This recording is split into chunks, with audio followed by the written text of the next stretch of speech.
안녕하세요. 오늘 당신의 계좌를 바꿀 주식 발굴이라는 주제로 여러분과 함께 공부할 부동산 금융 자산학과 전교수입니다. 오늘 우리가 나눌 이야기는 단순한 돈 벌어주는 종목 하나를 찍어드리는 요행이 아닙니다. 사실 그런 종목 추천은 여러분을 일시적으로 기쁘게 할 수 있지만 주식시장이라는 거친 바다에서 여러분을 평생의 승자로 만들어주지는 못합니다. 오히려 독이 될 수도 있죠. 진정한 투자 고수는 남의 입을 빌려 종목을 고르지 않습니다. 대신 시장이 폭풍우처럼 흔들려도 흔들리지 않는 자기만의 필터링 시스템과 철학적 로드맵을 가지고 있습니다. 단순히 감에 의존하는 투자가 아니라 차갑고 냉철한 공신력 있는 데이터를 기반으로 스스로 진흙 속의 진주를 찾아내는 프로세스를 알아볼 예정입니다. 저의 투자 철학인 팩트 기반의 가치 발굴부터 시작해서 일상 속 종목 찾기, 거시적 산업의 큰 흐름을 읽는 법, 그리고 초보자가 가장 많이 실수하는 리스크 관리법까지 아주 상세하게, 그리고 마치 옆에서 대화하듯 쉽게 풀어드릴 예정입니다. 자, 여러분의 계좌가 파란색 손실의 공포에서 벗어나 빨간색 수익의 기쁨으로 바뀌는 그 역사적인 여정을 함께 가보겠습니다. 본격적인 강의에 들어가기에 앞서 우리는 왜 주식 투자를 하면서도 늘 불안하고 결과적으로 손실을 보게 되는지 그 아프고도 차가운 현실을 직시해야 합니다. 화면에 제시된 2025년 주요 주체별 수익률 데이터를 보십시오. 이 수치는 단순한 통계 그 이상의 의미, 즉 수많은 투자자의 눈물과 환희가 뒤섞인 결과물입니다. 2025년 코스피는 67%라는 전 세계에서 유례를 찾아보기 힘든 대폭등을 기록했습니다. 코스피 4000포인트 시대가 열리며 뉴스에서는 연일 누구나 돈을 벌었다는 소식이 들렸습니다. 하지만 그 이면의 결과는 처참했습니다. 외국인과 기관이 파티를 즐기며 엄청난 수익을 챙기는 동안 우리 개인 투자자들의 평균 수익률은 마이너스 16%라는 충격적인 성적표를 받았습니다. 시장은 올랐는데 내 계좌는 녹아내리는 이 불장의 역설, 대체 왜 일어난 걸까요? 가장 큰 이유는 엇박자 매매와 심리적 편향에 있습니다. 지수가 오를 때 개인들은 반도체나 금융주 같은 주도주가 조금만 올라도 이거 너무 비싼 거 아냐? 하는 공포에 질려 조기에 매도해버립니다. 그러고는 아직 안 오른 저가주나 실체가 없는 테마주로 갈아탑니다. 심지어 지수가 더 오를 것을 믿지 못하고 곧 폭락할 거야 라는 생각에 인버스 투자에 몰두하며 손실을 키웠습니다. 이것이 바로 시장의 에너지를 반대로 거스르는 행위입니다. 여기에 정보의 비대칭성과 확증 편향이 한몫했습니다. 기관과 외국인은 기업 탐방과 공시 분석을 통해 팩트에 투자할 때 개인은 유튜브 썸네일의 자극적인 문구에 낚이거나 텔레그램 찌라시에 흔들렸습니다. 내가 산 종목이 오를 이유만 찾고 내릴 이유를 무시하는 확증 편향은 결국 파멸로 이끕니다. 명확한 매수매도 원칙 없이 시장의 분위기에 휩쓸리는 투자는 결국 거대 자본의 먹잇감이 될 뿐입니다. 시장을 이기고 평생의 부를 일구기 위해 초보 투자자가 뼈에 새겨야 할 3가지 원칙이 있습니다. 이 원칙들은 제가 수년간 투자하며 겪은 수많은 실패와 고뇌 끝에 얻어낸 소중한 생존 매뉴얼입니다. 첫째, 정보의 질이 양보다 압도적으로 중요하다는 사실입니다. 우리는 정보 과잉의 시대, 소음의 시대에 살고 있습니다. 매일 수천 건의 기사가 쏟아지지만 그중 99%는 여러분의 이성적인 판단을 방해하는 노이즈에 불과합니다. 특히 근거 없는 전문가의 예측이나 SNS에서 떠도는 비공식 루트 정보에 절대 열광하지 마세요. 대신 오늘 우리가 배울 다트 전자공시나 기업의 실제 재무제표처럼 기업이 법적인 책임을 지고 발표한 데이터만 신뢰하십시오. 투자의 시작은 늘 차가운 팩트 체크여야 합니다. 둘째, 일상 속의 발견을 투자 기회로 연결하는 민감성을 키우는 것입니다. 전설적인 투자자 피터 린치는 매일 백화점에 가서 아내가 어떤 물건에 돈을 쓰는지, 아이들이 어떤 게임에 열광하는지 관찰했습니다. 매일 쓰는 스마트폰 앱, 어제 마신 커피, 편의점에서 없어서 못 파는 신제품 속에 10배거의 씨앗이 있습니다. 소비자의 눈으로 가치를 먼저 발견하고 그것이 실제 매출이라는 숫자로 이어지는지를 검증하는 프로세스를 몸에 익혀야 합니다. 셋째, 가장 중요하면서도 지키기 힘든 체크리스트의 힘입니다. 주식시장은 이성보다는 본능이, 논리보다는 감정이 지배하는 곳입니다. 주가가 오르면 탐욕에 눈이 멀어도 사고 싶고 내리면 공포에 질려 원칙을 잊고 투매합니다. 이 짐승 같은 본능을 억제하는 유일한 도구는 바로 기계적인 체크리스트입니다. 매수 버튼을 누르기 전 여러분이 스스로 정한 10가지 질문에 답해 보십시오. 그 질문 중 단 하나라도 녹아 나온다면 아무리 탐나도 그 주식은 여러분의 주식이 아닙니다. 이 기계적인 절차가 여러분의 소중한 종잣돈을 지켜주는 유일한 방어막이 될 것입니다. 세상에는 수만 가지의 투자법이 존재하지만 길을 잃지 않으려면 자신의 성향과 자산 상황에 맞는 명확한 스타일을 먼저 정해야 합니다. 옷도 내 몸에 맞아야 편하듯 투자도 내 마음이 편해야 성공할 수 있습니다. 가치, 성장, 배당, 3가지 스타일의 깊은 이면을 들여다봅시다. 먼저 가치 투자입니다. 쉽게 비유하자면 백화점 명품을 세일 기간에 사는 것과 같습니다. 기업이 가진 순자산이나 실제 벌어들이는 이익에 비해 시장의 평가가 너무 박할 때, 즉 주가가 가치보다 훨씬 쌀 때 사서 제값을 받을 때까지 인내하며 기다리는 방식입니다. 저 PBR, 저 PER 지표가 나침반이 되며 원금 손실을 극도로 싫어하는 보수적인 성향의 투자자에게 추천합니다. 속도는 조금 느릴지 몰라도 가장 단단하고 안전하게 불을 쌓는 방법입니다. 다음은 성장 투자입니다. 지금 당장은 이익이 적거나 심지어 적자일 수도 있지만 미래의 세상을 바꿀 폭발적 잠재력을 가진 기업에 투자하는 것이죠. 2000년대 초반의 아마존이나 2020년대의 테슬라, 그리고 지금의 AI 기업들이 그 예입니다. 매출 성장률과 시장 점유율의 변화가 가장 중요한 지표이며 높은 변동성을 즐기고 트렌드 변화에 아주 민감하게 반응하는 공격적인 투자자에게 적합합니다. 하이 리스크 하이 리턴의 정점이라 할 수 있습니다. 마지막으로 배당 투자입니다. 기업이 벌어들인 이익을 주주에게 직접 현금으로 꼬박꼬박 돌려주는 기업에 투자하는 것입니다. 이는 마치 강남의 빌딩을 소유하고 매달 월세를 받는 것과 같습니다. 주가 등락에 일희일비하지 않고 안정적인 현금 흐름을 선호하거나 복리의 마법을 믿고 10년 이상 장기 투자하려는 분들에게 최고의 전략입니다.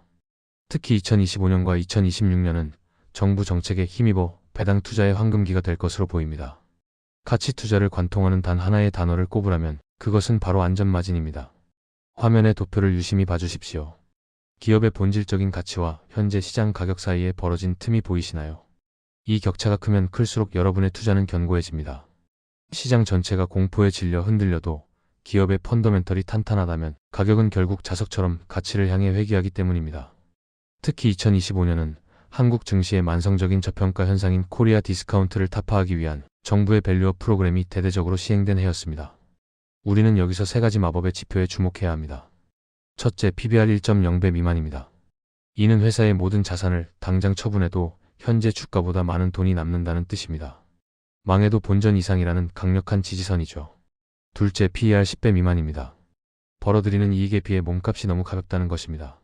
셋째, ROE 8% 이상입니다. 자본을 얼마나 효율적으로 굴려 이익을 창출하는지 보여주는 효율성의 지표입니다. 실전 사례를 살펴볼까요? KB금융이나 신한지주 같은 대형 금융주들은 수년간 PBR 0.4에서 0.6배 수준에 머물러 있었습니다. 돈은 잘 버는데 주식시장에서는 찬밥 신세였죠. 하지만 밸류업 지수 편입과 주주환원 강화 소식이 전해지자 이들은 싸구려 주식이 아니라 저평가된 우량주로 재평가받으며 폭발적으로 상승했습니다. 삼성전자 역시 반도체 업황에 대한 우려로 주가가 밴드 하단인 PBR 1.1배 수준에 올 때마다 영리한 투자자들은 그것을 최고의 안전마진 구간으로 보고 매집했습니다. 다트 공시에서 자본 총계와 시가총액을 비교해보세요. 남들이 공포에 팔 때 여러분은 계산기를 두드려 확신을 사야 합니다. 성장 투자의 묘미는 세상의 변화라는 거대한 파도에 올라타는 즐거움에 있습니다. 성장주를 분석할 때 초보자가 가장 많이 하는 실수는 당장의 이익에만 집착하는 것입니다. 하지만 성장주의 초기 단계에서는 이익보다 매출의 폭발적 증가와 시장 점유율이 훨씬 중요합니다. 매출이 늘어난다는 것은 세상이 그 회사의 제품을 간절히 원하기 시작했다는 확실한 신호이기 때문입니다. 성장주 발굴의 나침반은 매출 성장률 연 20% 이상, 그리고 산업 내 침투율의 변화입니다. 우리는 단순한 테마가 아니라 숫자와 물량으로 증명되는 성장을 찾아야 합니다. 2025년의 주도 산업이었던 2차 전지 소재 산업의 포스코 퓨처엠 사례를 다시 한번 깊게 파헤쳐 봅시다. 당시 리튬 가격 하락과 전기차 캐즘 우려로 주가는 조정을 받고 있었습니다. 하지만 고수들은 다트 공시를 통해 이 회사가 LFP 양극재 전용 공장에 수조 원을 투자한다는 사실에 주목했습니다. 이는 단순한 계획이 아니라 미래 수요를 이미 확보했기에 가능한 과감한 베팅이었습니다. 또한 AI 열풍으로 인한 전력 인프라 부족 사태도 마찬가지입니다. 데이터 센터가 지어질 때마다 변압기와 전선 수요가 기하급수적으로 늘어나는 것을 보고 인프라 대장주를 잡은 투자자들은 큰 수익을 거두었습니다. 성장주 투자를 결심했다면 반드시 해당 기업의 홈페이지 IR 자료실을 제 집 드나들듯 하셔야 합니다. 경영진이 제시하는 중장기 로드맵이 허무맹랑한 소리인지 아니면 실제 설비 투자 금액인 캐펙스 수치로 연결되고 있는지를 집요하게 추적하세요.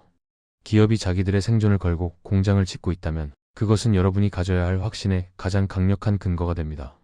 성장 투자의 본질은 미래의 숫자를 현재로 끌어와 계산하는 능력에 달려 있습니다.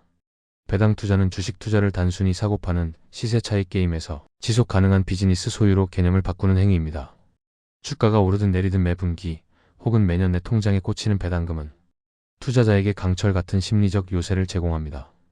2025년부터 시작된 배당 투자의 새로운 트렌드는 단순히 배당을 많이 주는 것에서 한 발 더 나아가 주주환원율 자체를 높이는 것으로 진화했습니다.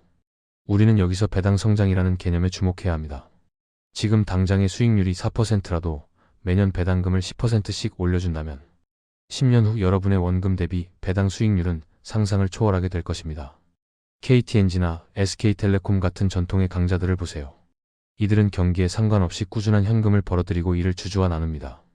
특히 금융지주사들은 이제 자사주를 사서 아예 없애버리는 소각카드까지 꺼내들었습니다. 주식수가 줄어들면 여러분이 가진 한 주의 가치는 자동으로 올라갑니다. 이것이 바로 보이지 않는 배당입니다. 여기서 여러분께 실전 팁을 하나 더 드리자면 받은 배당금을 인출해서 쓰지 말고 곧바로 해당 주식을 더 사는 배당 재투자를 실천해보세요.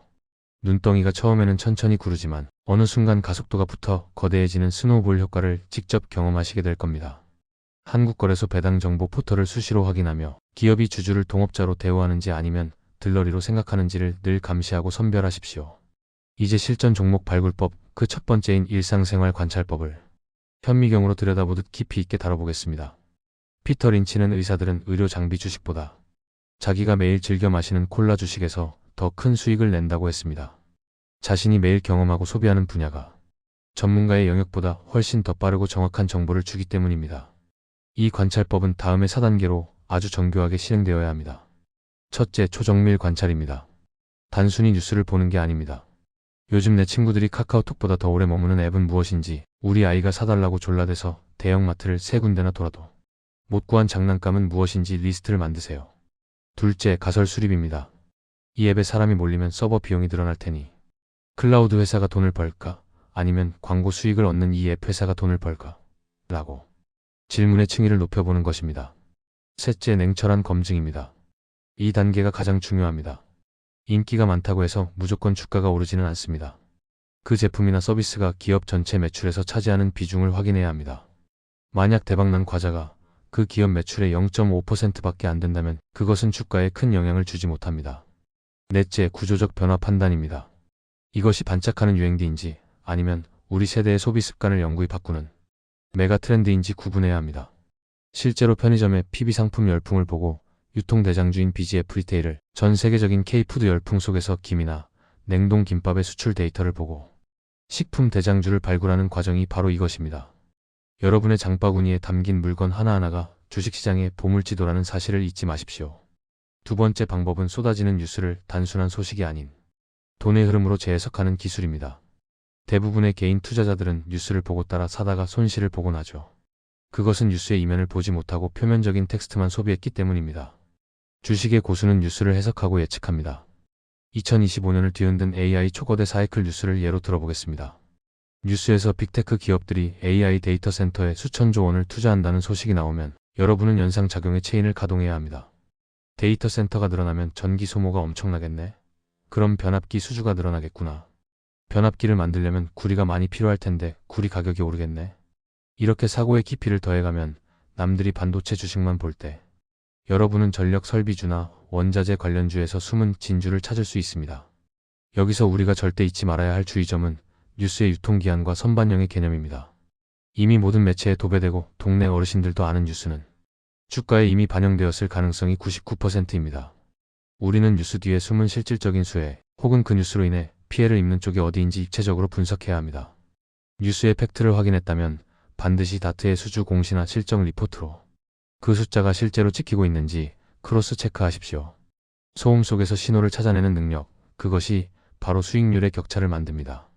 파도가 높아야 배가 멀리 간다는 격언처럼 종목 하나를 잘 고르는 것보다 훨씬 중요한 것은 성장하는 산업에 올라타는 것입니다. 이를 탑다운 전략이라고 부르는데 거시적 숲에서 시작해 미시적 나무로 좁혀가는 4단계의 정교한 전략입니다. 1단계는 거시 경제의 흐름을 읽는 것입니다. 현재 글로벌 금리 기조는 인하 쪽인가, 인상 쪽인가? 환율이 오르면 우리 수출 기업들에게 어떤 영향을 미칠까? 2025년과 2026년의 금리 인하 국면은 성장주들에게 아주 강력한 뒷바람을 불어넣어 주었습니다. 2단계는 주도 산업 섹터의 선별입니다. 세상의 거대한 자금이 어디로 쏠리는지 관찰하는 것입니다. 고령화 사회의 가속화로 인한 안티에이징 헬스케어, 탄소 중립이라는 시대적 과제로 인한 신재생 에너지 등이 그 예입니다. 산업 전체의 성장률이 GDP 성장률보다 훨씬 높은 섹터를 찾아야 합니다. 3단계는 그 섹터 내에서 대장주 리더를 선정하는 것입니다. 대장주는 위기 때 가장 늦게 내리고 호황 때 가장 먼저, 가장 멀리 갑니다. 점유율과 영업이익률, 그리고 독보적인 기술적 혜자를 가진 1등 기업을 우선순위에 두십시오. 마지막 4단계는 재무적 검증입니다. 예를 들어 AI 시대의 가속화를 예측했다면 반도체 산업을 보고 2단계, 그 중에서도 가장 필수적인 고대역 폭메모리인 HBM을 독점 공급하는 SK하이닉스를 대장주로 선정하며 3단계, 마지막으로 다트에서 그 실적의 폭발성을 확인하는 4단계 흐름입니다. 이 프로세스를 거치면 주가가 흔들려도 여러분은 산업의 성장이라는 든든한 배경 덕분에 인내할 수 있는 용기를 얻게 됩니다. 성공적인 투자는 결국 이 확신에서 비롯된 시간과의 싸움입니다. 우리가 지금까지 배운 내용이 실제 피 튀기는 전쟁터 같은 시장에서 어떻게 작동했는지 2025년 SK하이닉스의 사례를 통해 아주 처절하고 정밀하게 복기해 보겠습니다. 이 사례는 성장주 투자의 완결판이라 불러도 손색이 없습니다. 2024년 말까지 시장은 HBM3이라는 기술의 성공 여부에 반신반의했습니다. 하지만 통찰력 있는 투자자들은 이미 2025년 1분기에 HBM4라는 차세대 기술의 신호에 주목했습니다. 엔비디아를 비롯한 글로벌 빅테크 기업들이 줄을 서서 선주문을 하고 있다는 소식, 그리고 공장 가동률이 100%를 상회한다는 내부 공시가 그 첫 번째 결정적 신호였습니다. 2분기에는 SK하이닉스가 12단과 16단 적층 기술에서 경쟁사들을 멀찌감치 따돌리는 압도적인 수율을 기록했다는 데이터가 나왔습니다. 기술 초격차가 발생한 것이죠.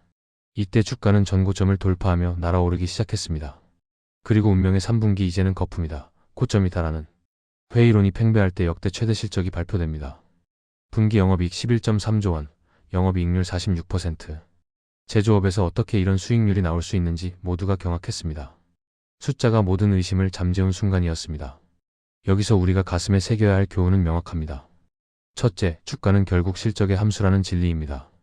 둘째, 독보적인 기술 장벽을 가진 대장주는 거품 논란을 실적으로 정면 돌파한다는 것입니다. 단순히 AI가 대세라니까라고 막연히 믿은 사람과 분기별 수주 잔고와 HBM사의 기술적 우위를 체크하며 데이터를 쌓아온 사람의 수익률은 하늘과 땅 차이였습니다. 숫자로 증명되지 않는 주식은 투기이며 숫자로 증명되는 주식만이 진정한 투자임을 이 사례는 우리에게 웅변하고 있습니다. 이제 여러분의 투자 인생에서 가장 친한 친구이자 무기가 되어야 할 사이트를 소개합니다. 금융감독원의 전자공시 시스템 다트입니다. 주식 투자자에게 다트는 정답지가 아니라 해답지입니다. 처음 보면 외계어 같지만 딱 5가지 핵심 항목만 정복하면 됩니다. 첫째, 사업의 내용 탭입니다. 여기가 모든 공부의 시작이자 끝입니다. 이 회사가 정확히 무엇을 만들어 파는지, 주요 원재료 가격은 오르는지 내리는지, 경쟁사는 누구인지 아주 친절하게 설명되어 있습니다. 이걸 읽지 않고 투자하는 것은 메뉴판도 안 보고 수백만 원짜리 요리를 주문하는 것과 같습니다. 둘째, 재무에 관한 사항입니다. 최근 3년에서 5년 사이의 매출과 영업이익 추이를 보세요. 성장하는 기업은 이 숫자가 계단식으로 우상향합니다. 셋째, 이사의 경영진단 및 분석 의견입니다. 여기가 꿀팁입니다. 경영진이 주주들에게 우리가 이번 분기에 왜 돈을 많이 벌었는지 혹은 왜 아쉽게 손실이 났는지를 직접 고백하는 코너입니다. 기업의 내부 속사정을 알 수 있는 가장 합법적이고 정확한 통로입니다. 넷째, 감사 의견입니다. 무조건 적정이라는 두 글자를 확인하세요.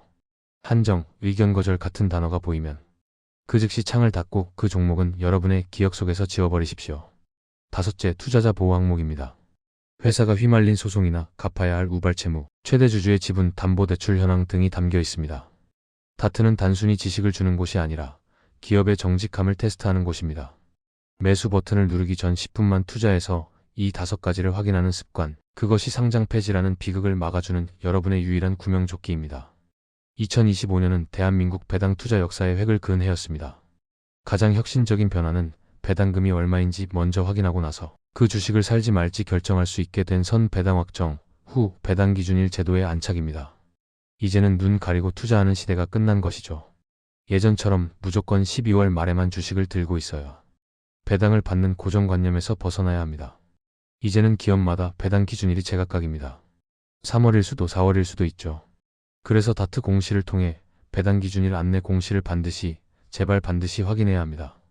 또한 2025년에는 약 4조 원이 넘는 배당 ETF 자금이 시장에 유입되었습니다. 거대 자본이 들어오려면 거래량이 풍부하고 정부의 밸류업 가이드라인을 잘 따르는 우량 배당주여야 합니다. KTNG, SK텔레콤, 금융지주사들이 왜 큰 손들의 선택을 받았는지 그 수급의 논리를 이해해야 합니다. 특히 단순 배당뿐만 아니라 자사주를 사서 아예 없애버리는 소각을 병행하는 기업에 주목하세요. 주식의 총량이 줄어들면 여러분이 가진 주식 한 주의 가치는 희소해지고 주가는 우상향할 수밖에 없습니다. 이것이 진정한 의미의 자본주의적 환원입니다. 이 주식이 정말 싼가? 라는 질문에 객관적으로 답하기 위해 우리는 비교라는 칼을 들어야 합니다. 방법은 두 가지입니다. 남과의 비교 피어 그루프, 그리고 과거의 나와의 비교 히스토리컬 밴드입니다. 먼저 동종업계 비교입니다. 같은 반도체 섹터 내에서도 PER이 10배인 기업과 20배인 기업이 있습니다. 무조건 10배가 싼 것일까요? 아닙니다. 성장률이 2배 더 높다면 20배가 훨씬 더 쌀 수도 있습니다. 경쟁사 대비 ROE이자 본이익률은 압도적으로 높은데 PER 주가수익 비율은 오히려 낮다면 그것이 바로 우리가 찾아 헤매던 흙 속의 진주입니다. 다음은 PBR 밴드 차트의 활용입니다. 주가는 생물처럼 움직이지만 특정 기업의 가치라는 밴드 안에서 움직이는 경향이 있습니다. 화면의 차트를 보세요. 주가가 일시적인 악재나 시장의 공포로 인해 역사적 하단 밴드인 녹색 선에 닿았다면 그것은 시장이 여러분에게 준 축복의 매수 기회일 수 있습니다.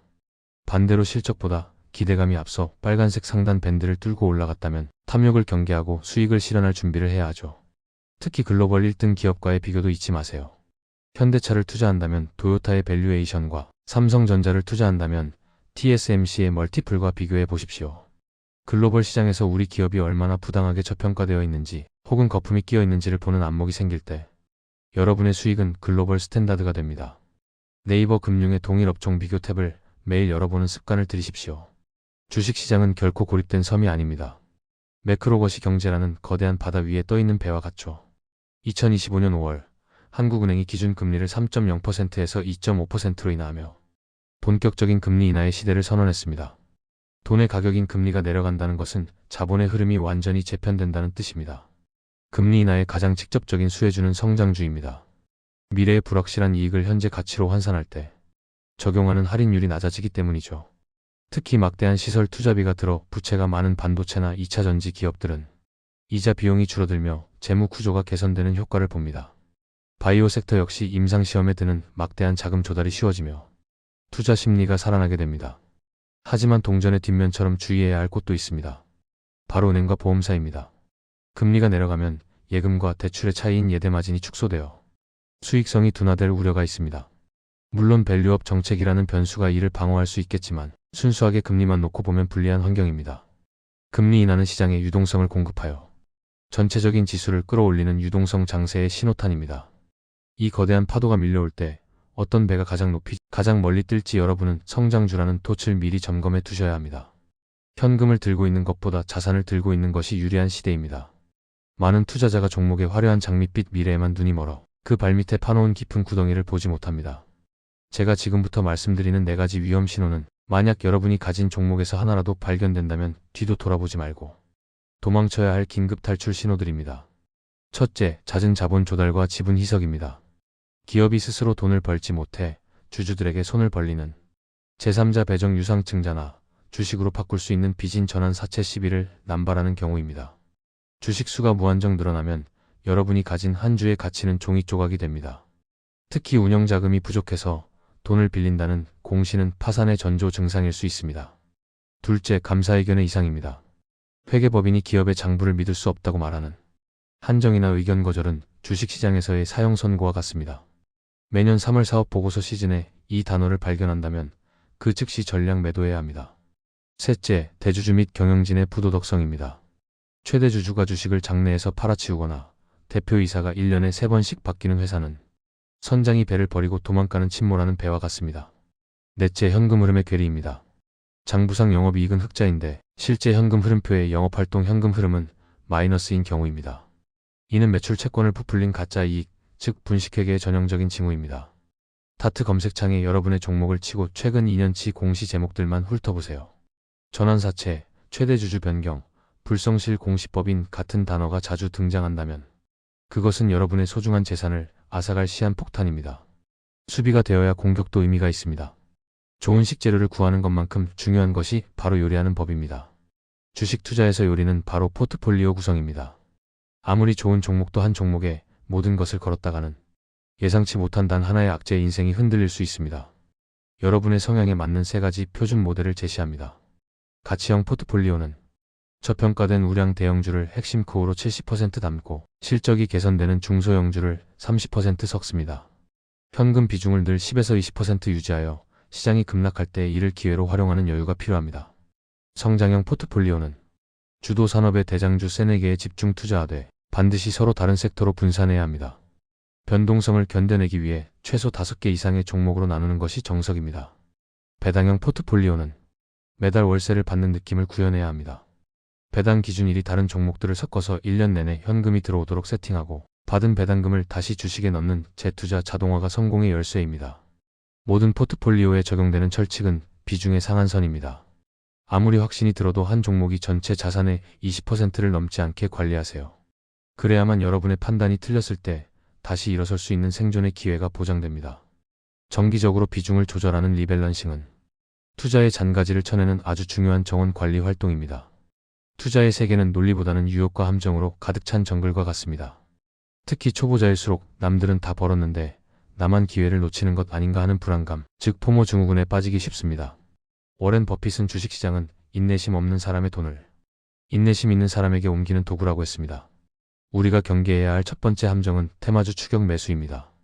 실체도 없고 실적도 없는데 뉴스 한 줄에 상한가를 가는 종목들, 그 화려한 불꽃놀이의 마지막에 물량을 받아주는 사람은 언제나 공부하지 않은 개인들입니다.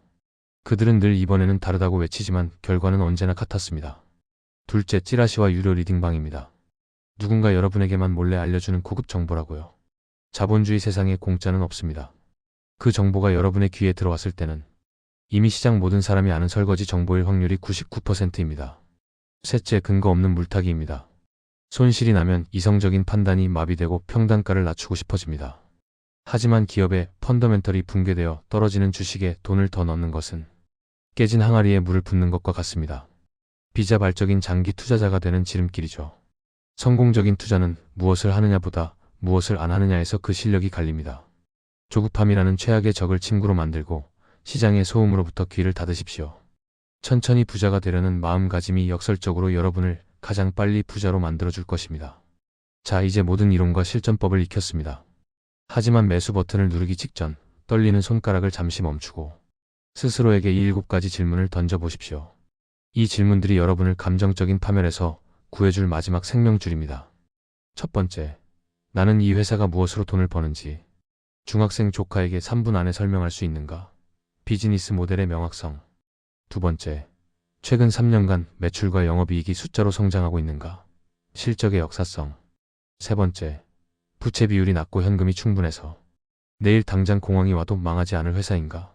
재무적 맷집. 네 번째, 비슷한 사업을 하는 경쟁사들보다 확실히 저평가되어 있는가? 가격의 안전성. 다섯 번째, 향후 1년 내에 이 주가를 한 단계 점포시킬 확실한 제로 캐털러스트가 있는가? 성장의 촉매제.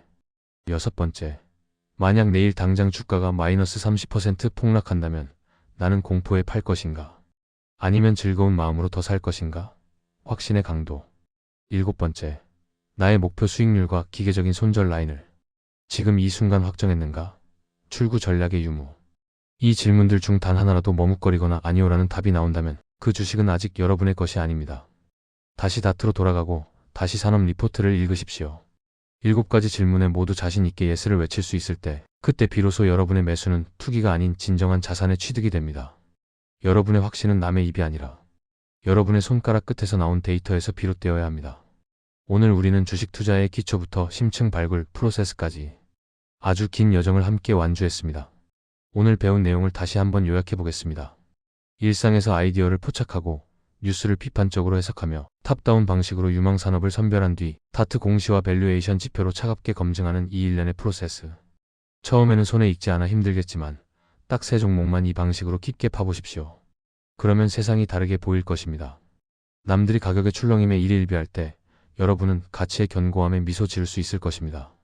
강연 중에 말씀드린 다트, KRX, 에코스 같은 공식 데이터 사이트들은 여러분의 웹 브라우저 첫 화면에 즐겨찾기 해두십시오. 그리고 매일 아침 뉴스를 볼 때마다 이 뉴스로 인해 웃는 기업은 어디인가? 라는 질문을 습관처럼 던지십시오. 주식 투자는 단순히 돈을 불리는 기술이 아닙니다. 그것은 세상을 읽는 안목을 기르고 나 자신의 탐욕과 공포를 다스리는 삶의 태도를 배우는 과정입니다. 오늘 이 자리가 여러분의 계좌에 빨간 불을 켜는 것뿐만 아니라 여러분의 인생 전반에 걸쳐 올바른 의사결정을 내리는 지혜의 시작점이 되었기를 간절히 바랍니다. 여러분의 소중한 자산이 건강하게 자라나기를 진심으로 응원합니다. 지금까지 전 교수였습니다. 긴 시간 경청해 주셔서 대단히 감사합니다.